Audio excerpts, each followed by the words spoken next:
ನಮಸ್ಕಾರ ಎಲ್ಲ ವಿದ್ಯಾರ್ಥಿಗಳಿಗೆ. ಇವತ್ತು BA ತೃತೀಯ ಸೆಮಿಸ್ಟ್ರಿಗೆ ಅವಶ್ಯಕ ಕನ್ನಡದಲ್ಲಿರುವಂಥ ಭಾಷೆ ಬೇರು ಭಾವ ಹೂವು ಎನ್ನುವಂಥ ಒಂದು ಪದ್ಯವನ್ನು ಕಿರಿದಾಗಿರುವಂಥ ಒಂದು ಪದ್ಯದ ಸಾರಾಂಶ ಮತ್ತು ಕವಿ ಪರಿಚಯ ಎಲ್ಲವನ್ನು ಕೂಡ ತಿಳಿದುಕೊಳ್ಳೋಣ. ಮೊದಲಿಗೆ ಭಾಷೆ ಬೇರು ಭಾವ ಹೂವು ಎನ್ನುವಂಥ ಕವನವನ್ನು ಬರೆದವರು ಕವಿ ವಾಸುದೇವ ನಾಡಿಗ ಅವರು ಅನ್ನುವಂಥ.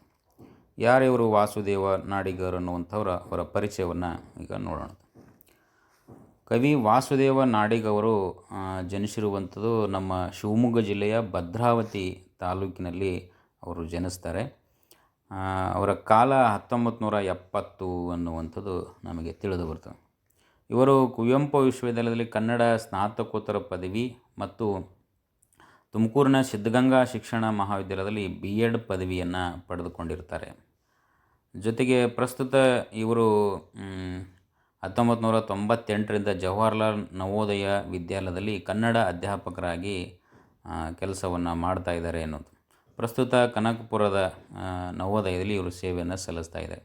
ಇವರು ಬರೆದಿರುವಂಥ ಕೆಲವು ಪ್ರಮುಖ ಕೃತಿಗಳು ಯಾವಂದರೆ ವೃಷಭಾಚಲದ ಕನಸು, ಭವದ ಹಕ್ಕಿ, ಅಲೆ ತಾಕಿದರೆ ದಡ, ಇರದಂತೆ ಇರು ಎನ್ನುವಂಥದ್ದು ಮತ್ತು ಅವನ ಕರವಸ್ತ್ರ ಎನ್ನುವಂಥದ್ದು ಕೃತಿ ಬರೆದರೆ, ನಿನ್ನ ಧ್ಯಾನದ ಹಣತೆ, ಬಂದರಿಗೆ ಬಂದ ಹಡಗು, ಕಾಲಾಂತರಕ್ಕೊಂದು ಕನ್ನಡಿ, ನಿನ್ನ ಧ್ಯಾನದ 101 ಹಣತೆ, ಅನುಕ್ತ ಮತ್ತು ಇರದಂತೆ ಇರು, ಇವೆಲ್ಲ ಅವರ ಪ್ರಮುಖ ಕೃತಿಗಳು ಎನ್ನುವಂಥದ್ದು ನಮಗೆ ಗೊತ್ತಾಗುತ್ತೆ.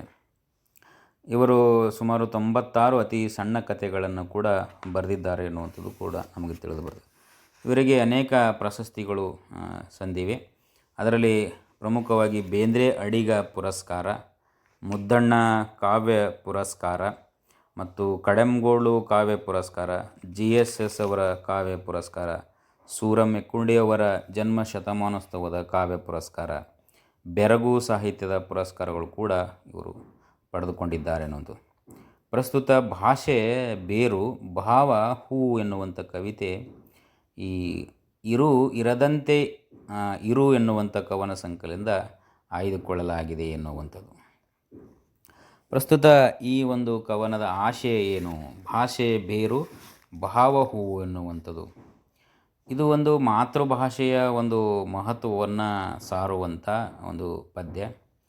ಇವತ್ತು ಮಾತೃಭಾಷೆಗಳು ಪ್ರತಿಯೊಂದಾಗಿರ್ಬೋದು, ಕನ್ನಡ ಒಂದೇ ಅಲ್ಲ, ಮರಾಠಿ, ತೆಲುಗು ಯಾವುದೇ ಇರ್ಬೋದು, ಪ್ರತಿಯೊಂದು ಮಾತೃಭಾಷೆಗಳು ಇವತ್ತು ಜಾಗತೀಕರಣ, ಜಗತ್ತಿನ ಮಾರುಕಟ್ಟೆ ವ್ಯವಸ್ಥೆಯಲ್ಲಿ ಇವುಗಳ ಮೇಲೆ ದಾಳಿಗಳು ನಡೀತಾ ಇದೆ. ಹಾಗಾಗಿ ಮಾತೃಭಾಷೆಗಳು ಅಳಿವಿನ ಅಂಚಿನಲ್ಲಿವೆ ಎನ್ನುವಂಥದ್ದು. ಭಾಷೆ ನಾವು ಮಾಧ್ಯಮಿಕವಾಗಿ ಅಷ್ಟೇ ತೆಗೆದುಕೊಳ್ಳಲ್ಲ, ಅದೊಂದು ಸಂಸ್ಕೃತಿಯ ಚಿಹ್ನೆಯಾಗಿ ಕೂಡ ನಾವು ತೆಗೆದುಕೊಳ್ಳಬೇಕು. ಹಾಗಾಗಿ ಇವತ್ತು ಮಾರುಕಟ್ಟೆಯ ಆಧುನಿಕತೆ ಮತ್ತು ಮಾರುಕಟ್ಟೆಯ ಉತ್ಪಾದಕತೆಯ ನೀತಿಯಿಂದಾಗಿ ಈ ತಾಯಿ ನುಡಿಗಳು ಅನಾಥವಾಗ್ತಾ ಇದ್ದೇವೆ ಅಂತ. ಮೊದಲ ತಾಯಿಯ ಹಾಲು ಕುಡಿದು ಲಲ್ಲೆಯಿಂದ ನುಡಿದಾಡುತ್ತಿದ್ದ ಮನೆಯಂಗಳದ ಭಾಷೆಗಳು ಇವತ್ತು ಸಂಕಟದಲ್ಲಿವೆ ಎನ್ನುವಂಥದ್ದನ್ನು ಕೂಡ ಕವಿ ಇಲ್ಲಿ ಆಶೆಯನ್ನು ವ್ಯಕ್ತಪಡಿಸ್ತಾ ಇರುವಂಥದ್ದು. ಇಲ್ಲಿ ನಮ್ಮೆಲ್ಲ ಭಾವದ ಅನುರಣಗಳು, ನಮ್ಮ ಭಾವನೆಗಳನ್ನು ಮಾತೃಭಾಷೆಯಲ್ಲೇ ಹೊಮ್ಮಿಸುವಂಥ, ಅನಾವರಣಗೊಳಿಸುವಂಥ ಬಗೆ ಅಭಿವ್ಯಕ್ತವಾಗಿರುವಂಥದ್ದು ಕೂಡ ಈ ಪದ್ಯದಲ್ಲಿ ನಾವು ನೋಡ್ತಾ ಇದ್ದೀವಿ. ಕವಿ ಕನ್ನಡ ನುಡಿ ಉಸಿರಿನ ಪಾತ್ರೆ ಎನ್ನುವಂಥದ್ದನ್ನು ಆತ ಹೇಳ್ತಾನೆ. ಅದೊಂದು ಆತ್ಮದ ಬಣ್ಣವೆಂದು ಹೇಳುತ್ತಾರೆ. ಭಾಷೆ ಮನುಷ್ಯನ ಬದುಕಿನ ಶ್ವಾಸ, ಆತ್ಮದ ನಾದ. ಮಾತೃಭಾಷೆ ಕೇವಲ ಅದೊಂದು ಶಬ್ದವಲ್ಲ, ಅದಕ್ಕಿನ ಬದುಕಿನ ಪಥ ಅಂದರೆ ದಾರಿ ಎನ್ನುವಂಥದ್ದು ಕೂಡ ಇಲ್ಲಿ ಹೇಳ್ತಾರೆ. ಹಾಗಾಗಿ ಇದು ಉಸಿರಿನ ಭಾಷೆ, ಎದೆಯ ಭಾವ ಮತ್ತು ಸಹಜ ಬಂಧ, ಹಸಿದಾಗ ಕೂಗುವ, ಪುಳಕಕ್ಕೆ ಹಾಡುವ ಅಂತರಾಳದ ನುಡಿ, ಇಲ್ಲೆಲ್ಲ ಕನ್ನಡವೇ ಆಗಿರುವಂಥದ್ದು ಕೂಡ ನಾವು ನೋಡ್ತಾ ಇದ್ದೀವಿ. ಕನ್ನಡ ಎಂಬುದು ಇಲ್ಲಿ ಒಂದು ಭಾಷೆಯ ಹೆಸರಲ್ಲ, ಅದು ಬಹಳದ ಪಥವೇ ಆಗಿರುವಂಥದ್ದು ಕೂಡ ನಾವು ನೋಡ್ತಾ ಇದ್ದೀವಿ. ಹಾಗಾಗಿ ಮಾತೃಭಾಷೆಯಲ್ಲಿ ಮನುಷ್ಯನ ಬಹುದೊಡ್ಡ ಅಸ್ಮಿತೆ, ಇದೊಂದು ಗುರುತು ಅನ್ನುವಂಥದ್ದು. ಈ ಮಾತಿನ ಆಚೆ ಬಂದಾಗ ಅದು ಕಾವ್ಯದ ಭಾಷೆ, ಕಥನದ ಭಾಷೆ, ಇಹ ಪರ ಎಲ್ಲ ಆಗುವುಗಳ ಹಾಡಿಕೊಳ್ಳುವ ಸರಳ ಮಾಧ್ಯಮವಾಗಿ ನಮ್ಮ ಭಾಷೆ ಬಳಕೆ ಆಗ್ತದೆ. ಕವಿತೆಯಲ್ಲಿ ಕನ್ನಡದ ಭಾಷೆ ಎಂಬುದು ಧಮನಿಗಳಲ್ಲಿ ಹರಿಯುವ ಶಕ್ತಿಯಾಗಿ ಕಾಣಿಸುತ್ತದೆ ಎನ್ನುವಂಥದ್ದು. ಕನ್ನಡ ಭಾಷೆ ಎನ್ನುವಂಥದ್ದು ಕೇವಲ ಕರ್ನಾಟಕದ ಭಾಷೆಯಾಗಿ ಮಾತ್ರ ಅದರ ರಿಂಗಣ ಅದರ ಧ್ವನಿ ಕಾಣದೆ ವ್ಯಕ್ತಿಯ ಆಯಾ ಭಾಷಿಕ ರೂಪವಾಗಿ ಇಲ್ಲಿ ನಿಲ್ಲುವಂಥದ್ದು ಕೂಡ ನಾವು ನೋಡ್ತಾ ಇದ್ದೀವಿ. ಹಾಗಾಗಿ ಇರು ಇರದಂತೆ ಇರು ಎನ್ನುವಂಥ ಕವನ ಸಂಕಲನದಿಂದ ಈ ಭಾಷೆ ಬೇರು ಭಾವ ಹೂವು ಎನ್ನುವಂಥ ಕವನವನ್ನು ಅವರು ಬರೀತಾರೆ. ನೋಡೋಣ, ಮೊದಲಿಗೆ ಅದು ಪದ್ಯದ ಒಂದು ಪದ್ಯದ ಮೊದಲ ಪದ್ಯ ಮತ್ತು ಅದರ ವಿವರಣೆ ಕೂಡ ನೋಡೋಣ.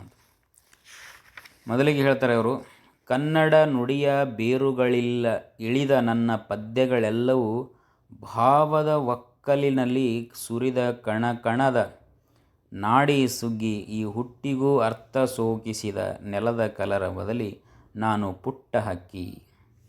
ಇಲ್ಲಿ ಕನ್ನಡ ನುಡಿಯ ಬೇರುಗಳೇ ಇಲ್ಲದ ನನ್ನ ಪದ್ಯಗಳೆಲ್ಲವೂ ಭಾವದ ವಕ್ಕೀಲಿನಲ್ಲಿ, ನಾನು ಏನೇ ಪದ್ಯಗಳನ್ನು ಕಾವ್ಯಗಳನ್ನು ಬರೀಬೇಕಾದರೆ ಆ ನುಡಿಯ ಬೇರುಗಳು, ಒಂದು ಆಲದ ಮರಕ್ಕೆ ಬೇರುಗಳು ಎಷ್ಟು ಮುಖ್ಯ, ಹಾಗೆ ನನ್ನೆಲ್ಲ ಸಾಹಿತ್ಯಕ್ಕೆ ನನ್ನ ಬೇರು ಅಂದರೆ ನನ್ನ ನುಡಿ ಮಾತೃಭಾಷೆ.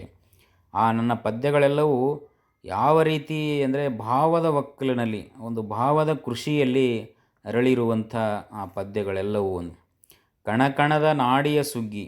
ಹೇಗೆ ಕೃಷಿಯಲ್ಲಿ ಒಂದು ಸುಗ್ಗಿ ಸಂಭ್ರಮ ನಾವು ಸಮೃದ್ಧಿಯನ್ನು ಕಾಣ್ತೇವೋ, ಹಾಗೆ ನನ್ನ ಒಂದು ಸಾಹಿತ್ಯದ ಕೃಷಿಯಲ್ಲಿ ಬೇರಾಗಿರುವಂಥ ನನ್ನ ಕನ್ನಡ ಭಾಷೆ ಅದು ಬೆಳೆದು ಸಮೃದ್ಧಿಯಾಗಿರುವಂಥದ್ದು ಕೂಡ ನಾವು ನೋಡ್ತೀವಿ ಅಂತ. ಈ ಹುಟ್ಟಿಗೂ ಅರ್ಥ ಸೋಕಿದ ನೆಲದ ಕಲರವದಲ್ಲಿ ನಾನೊಂದು ಪುಟ್ಟ ಹಕ್ಕಿ.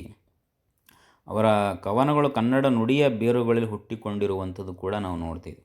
ಈ ನೆಲದ ಸಂಸ್ಕೃತಿ, ಜನರ ನಾಡಿಯ ತೋಳುಗಳಲ್ಲಿ ಕಾವ್ಯ ಎನ್ನುವಂಥದ್ದು ಬೇರೂರಿದೆ. ಅವರು ತಮ್ಮನ್ನು ಪುಟ್ಟ ಹಕ್ಕಿಯಂತೆ, ಇಂಥ ಸಾಹಿತ್ಯದ ಇಂಥ ಒಂದು ಸಂಸ್ಕೃತಿಯಲ್ಲಿ ನಾನೊಂದು ಪುಟ್ಟ ಹಕ್ಕಿ ಎನ್ನುವಂಥದ್ದು ಮೂಲ ಅವರ ಸಾಹಿತ್ಯ ರಚನೆಗೆ ಈ ಭಾಷೆ ಎನ್ನುವಂಥದ್ದು ಬೇರಾಗಿದೆ. ಅದರಿಂದ ಹೊರಹೊಮ್ಮಿರುವಂಥ ಭಾವನೆಗಳೆಲ್ಲವೂ ಅವು ಹೂವು ಹಣ್ಣು ಕಾಯಿಯಾಗಿ ಹೊರಹೊಮ್ಮುತ್ತವೆ ಎನ್ನುವಂಥದ್ದನ್ನು ಕವಿ ಇಲ್ಲಿ ಹೇಳ್ತಾರೆ. ನೆಕ್ಸ್ಟ್ ಎರಡನೇ ಒಂದು ಪದ್ಯದಲ್ಲಿ, ಕನ್ನಡವೇ ಹಾಸು ಹೋದೆ ಉಸಿರಿನ ಪಾತ್ರೆ ಜೀವದ ಗಾತ್ರ ನೆಲದ ಋಣ ತೀರಿಸಲು ನಿಂತ ಜೀತ ಹಸಿದಾಗ ಕೂಗುವ ಸಂತಸಕ್ಕೆ ಹಾಡುವ ದಮನಿಗಳೆಲ್ಲ ನುಡಿ ತೋರಣ ಆತ್ಮಕ್ಕೆ ಹಚ್ಚಿಕೊಂಡ ಅಳಿಯದ ಬಣ್ಣ ಎನ್ನುವಂಥ.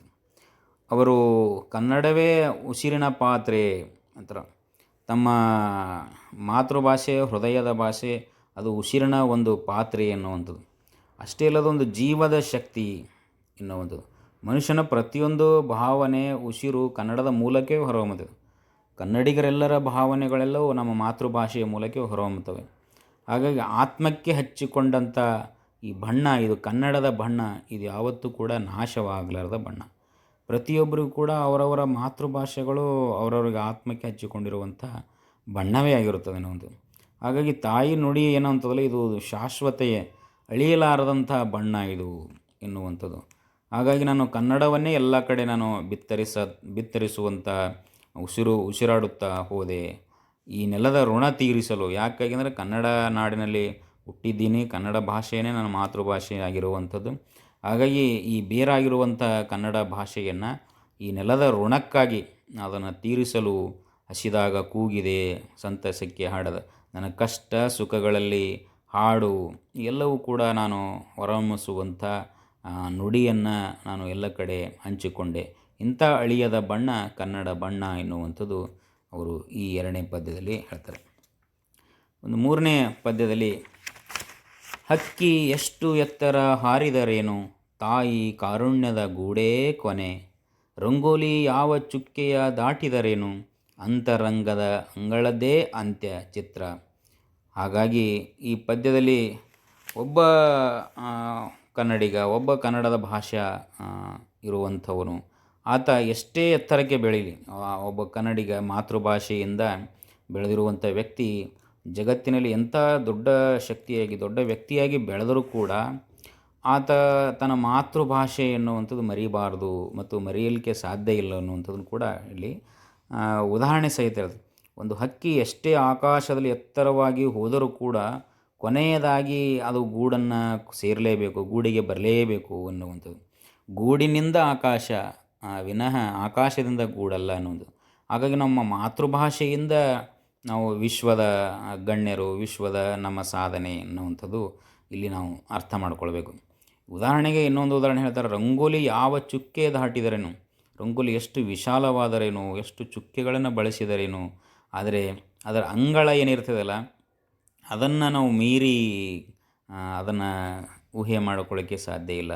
ಹಾಗಾಗಿ ನಾವು ಎಷ್ಟೇ ಸಾಧಿಸಿದರೂ ಕೂಡ, ಸಾಧನೆ ಮಾಡಿದರೂ ಕೂಡ, ಎಷ್ಟೇ ಎತ್ತರಕ್ಕೆ ಹೋದರೂ ಕೂಡ ತಾಯಿ ನುಡಿಯ ಮಮತೆಯಲ್ಲಿ ನಾವು ತಲೆ ತಗ್ಗಿಸುತ್ತಾ ಎನ್ನುವಂಥದ್ದು ಇಲ್ಲಿ ತಾಯಿ ನುಡಿಯ ಜೀವನದ ಕೊನೆಯ ರಂಗೋಲಿ ಎನ್ನುವಂಥದ್ದು. ಹಾಗಾಗಿ ನಮ್ಮ ಸಾಧನೆಯಲ್ಲಿ ನಮ್ಮ ತಾಯಿ ನುಡಿ, ನಮ್ಮ ಬೇರು ಎನ್ನುವಂಥದ್ದು ಅದು ಕಂಡು ಬರ್ತದೆ ಎನ್ನುವಂಥದ್ದನ್ನು ಇಲ್ಲಿ ಹೇಳ್ತಾರೆ. ಕೊನೆಯ ಒಂದು ಪದ್ಯದಲ್ಲಿ ಹೇಳ್ತಾರೆ, ಹೊಲವನ್ನು ಉಳುವಾಗೆಲ್ಲ ದಕ್ಕಿದು ಅದೇ ನುಡಿಸುತ್ತೆ ಜಾನಕಿಯ ರೀತಿ ಬಿದ್ದ, ಕಣ್ಣು ನೀರು ಚಿಮ್ಮುವ ಮುಗುಳು ಎದೆಯ ಧಾವಂತ, ಕರುಳ ಏರಿಳಿತ ಕನ್ನಡದೇ ರಿಂಗಣ, ಬಾಳ ಪಲ್ಲವಿ ಕೈ ಹಿಡಿದು ನಡೆಸುವ ಬೆಳಕು, ಹೃದಯದ ಕೂಗು ನಿತ್ಯದ ಬೆಳಗು, ಇಹಪರದ ಜೀವದ ಎಲ್ಲ ಆಗು ಹೋಗು ಕಾರ್ಯ. ಇಲ್ಲಿ ಹೊಲವನ್ನು ಉಳುವಾಗ ನಮ್ಮ ಬದುಕಿನ ಎಲ್ಲ ಭಾವನೆಗಳು, ನಮ್ಮ ಹೊಲವನ್ನು ಉಳುವಾಗ ಅಂದರೆ ನಮ್ಮ ಬದುಕನ್ನು ನಾವು ಸಾಗಿಸುವಂಥ ಸಂದರ್ಭದಲ್ಲಿ, ಹೇಗೆ ಹೊಲವನ್ನು ಉಳುವಂಥ ಸಂದರ್ಭದಲ್ಲಿ ಜಾನಕಿ ಸೀತೆ ದೊರೆತಿದಳು ಅನ್ನುವಂಥದ್ದು, ಆಕೆಯ ಕಷ್ಟ ನಷ್ಟಗಳನ್ನು ಅರ್ಥ ಮಾಡಿಕೊಂಡು ತಿಳಿದು ಬರ್ತವಲ್ಲ, ಹಾಗೆ ನಮ್ಮ ಬದುಕಿನಲ್ಲಿ ನಾವು ಹೋಗುವಂಥ ಸಂದರ್ಭ ಎಲ್ಲ ಭಾವನೆಗಳು, ಪ್ರತಿಯೊಬ್ಬರ ಭಾವನೆಗಳಿರ್ತವೆ. ಕಷ್ಟದ ಭಾವನೆ, ನೋವಿನ ಭಾವನೆ, ಹರ್ಷದ ಭಾವನೆ, ದುಃಖದ ಭಾವನೆ, ಪ್ರೀತಿ, ಮಮತೆ, ಒಬ್ಬ ವ್ಯಕ್ತಿಯ ಇರುವಂಥ ಎಲ್ಲ ಭಾವನೆಗಳಿಗೆ ಆ ಕನ್ನಡದ ನುಡಿ ಸೇರಿಕೊಂಡಾಗ ಅದು ನಿತ್ಯದ ರಿಂಗಣ, ಅದು ಧ್ವನಿ, ಅದೆಲ್ಲವೂ ಕೂಡ ಕನ್ನಡದೇ ಆಗಿರ್ತದೆ. ಪ್ರತಿಯೊಬ್ಬ ಕನ್ನಡಿಗನ ಎಲ್ಲ ಭಾವನೆಗಳಲ್ಲಿಯೂ ಕೂಡ ಆ ಉಸಿರಿನಲ್ಲಿ ಅದರ ಧ್ವನಿ ಅಡಗಿರ್ತದೆ ಎನ್ನುವಂಥದ್ದನ್ನು ಕೂಡ ಇಲ್ಲಿ ಹೇಳ್ತಾರೆ. ಎಲ್ಲವೂ ಕನ್ನಡದ ನಾದವಾಗಿವೆ. ಹಾಗಾಗಿಯೇ ಕನ್ನಡವೇ ಬದುಕಿನ ಬೆಳಕು ಆಗಿರಬೇಕು ಇರುವಂಥ ಅವರ ಉಸಿರು ಮತ್ತು ಆತ್ಮದ ನಿತ್ಯ ನಾದವು ಕೂಡ ಕನ್ನಡಮಯವಾಗಿರುತ್ತದೆ ಎನ್ನುವಂಥದ್ದು. ಇದು ಸಂಕ್ಷಿಪ್ತವಾದ ಪದ್ಯವಾದರೂ ಕೂಡ, ಹಾಗಾಗಿ ಪ್ರತಿಯೊಬ್ಬರ ನಮ್ಮ ಭಾಷೆ ಎನ್ನುವಂಥದ್ದು ಮೂಲವಾಗಿರಬೇಕು, ಅದು ಬೇರಾಗಿರಬೇಕು, ನಮ್ಮ ಅಂತರಂಗದ ಧ್ವನಿಯಾಗಿರ್ತದೆ. ಇದರ ಮೂಲಕವೇ ನಮ್ಮೆಲ್ಲ ಭಾವನೆಗಳು ಹೊರಹೊಮ್ಮುತ್ತವೆ. ಆ ಹೊರಹೊಮ್ಮುತ್ತ ಹೇಗೆ ಒಂದು ಮರ ಬೇರಿನಿಂದ ಕಾಂಡದಿಂದ ಹೂವು, ಕಾಯಿ ಎಲ್ಲವೂ ಮುಂದುವರಿತದಲ್ಲ, ಹಾಗೆ ಕನ್ನಡದ ಬೇರಿನಿಂದ ನಮ್ಮೆಲ್ಲ ಸಾಧನೆಗಳು ಕೂಡ ಹೂವು, ಕಾಯಿ, ಹಣ್ಣು ಆಗಿ ಬೆಳಿತವೆ ಎನ್ನುವಂಥದ್ದು. ಹಾಗಾಗಿ ಮೂಲ ಮಾತೃಭಾಷೆಯ ಒಂದು ಆಧಾರವಾಗಿಟ್ಟುಕೊಂಡು ಭಾಷೆ ಯಾವಾಗಲೂ ಬೇರಾಗಿರ್ತದೆ. ಅದರಿಂದ ಬಂದಿರುವಂಥ ಈ ಭಾವಗಳು, ಸಾಧನೆಗಳು ಎಲ್ಲವೂ ಕೂಡ ಹೂವು, ಹಣ್ಣು, ಕಾಯಿಗಳಾಗಿರ್ತವೆ ಎನ್ನುವಂಥ ಪ್ರತಿಮೆಯ ಮೂಲಕ ಇಲ್ಲಿ ವಾಸುದೇವ ನಾಡಿಗರವರು ಇದನ್ನು ಹೇಳ್ತಾರೆ. ಒಟ್ಟಾರೆಯಾಗಿ ಈ ಪದ್ಯ ಭಾಷೆ ಮನುಷ್ಯನ ಬದುಕಿನ ಬೇರು ಎನ್ನುವಂಥದ್ದನ್ನು ಹೇಳ್ತದೆ. ಅದು ಭಾವದ ಒಂದು ಬೀಜ, ಕನ್ನಡ ಉಸಿರಿನ ನುಡಿ ಎನ್ನುವಂಥದ್ದನ್ನು ಇಲ್ಲಿ ಹೇಳ್ತದೆ. ಅದು ಆತ್ಮದ ನಾದವೂ ಕೂಡ ಆಗಿರ್ತದೆ. ತಾಯಿ ನುಡಿಯ ಮನುಷ್ಯನ ಅಸ್ತಿತ್ವದ ಶಕ್ತಿ. ಒಂದು ಮನುಷ್ಯ ಕಲಿಯುವಂಥ ಮೂಲ ತಾಯಿ ನುಡಿ, ಮಾತೃಭಾಷೆ ಅಂತ ಕರಿತೀವಲ್ಲ, ಅದು ನಮ್ಮ ಅಸ್ತಿತ್ವದ ಶಕ್ತಿಯಾಗಿ ನಾವು ನೋಡ್ತೀವಿ. ಈ ಕವಿತೆ ಮಾತೃಭಾಷೆಯ ಗೌರವವನ್ನು ಸಾರುವ ಸಾರ್ಥಕ ಒಂದು ಕೃತಿ ಅಂಥೇಳಿ ನಾವು ನೋಡ್ತಾ ಇದ್ದೀವಿ. ಇದಿಷ್ಟು ಪದ್ಯದ ವಿವರಣೆ. ಧನ್ಯವಾದಗಳು.